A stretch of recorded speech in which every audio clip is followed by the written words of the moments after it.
Cristiano Ronaldo বরাবরই মুসলমানদের প্রতি সহানুভূতিশীল। 2023 সালের শুরুতে ইউরোপীয় ফুটবলের অধ্যায় শেষ করে সৌদি আরবের ক্লাব আল নাসরে যোগ দেন তিনি। মধ্যপ্রাচ্যের মুসলিম অধ্যুষিত দেশটিতে যাওয়ার পর থেকেই তার মধ্যে কিছু ভিন্নতা চোখে পড়ে। ওই সময় তাকে সৌদির ঐতিহ্যবাহী পোশাক জোব্বা পরতে দেখা যায়। তবে এবার আরও চমকপ্রদ একটি তথ্য সামনে এনেছেন রোনালদোর আল নাসেরের সাবেক সতীর্থ সায়ে সারাহিলি। তার দাবি, স্থানীয় সংস্কৃতি ও রোজার অভিজ্ঞতা বোঝার আগ্রহ থেকে গেল রমজানে টানা দুদিন রোজা রেখেছিলেন পর্তুগিজ তারকা। স্যান্ডেলিনা সো, রূপচর্চায় আভিজাত্য।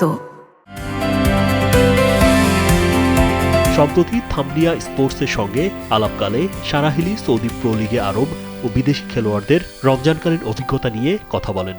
তিনি জানান, আরব খেলোয়াড়দের জন্য রোজা রেখে খেলা তুলনামূলক সহজ হলেও বিদেশি খেলোয়াড়দের জন্য বিষয়টি বেশ চ্যালেঞ্জিং, কারণ রমজানে খেলা সহজ নয়। তবে আরব খেলোয়াড়রা এতে অভ্যস্ত।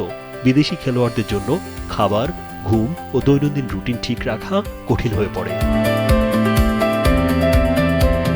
এরপরই তিনি জানান, মুসলমান না হয়েও ব্যক্তিগত কৌতূহল থেকে রোনালদো গেল রমজানে দুদিন রোজা রাখার সিদ্ধান্ত নেন। তবে দ্রুতই তিনি বুঝতে পারেন, রোজা রেখে পেশাদার ফুটবলারদের ব্যস্ত জীবন সামলানো মোটেও সহজ কাজ নয়। সৌদি সংস্কৃতির সম্মান ও বোঝার আগ্রহ থেকেই রোনালদো দুদিন রোজা রেখেছিলেন।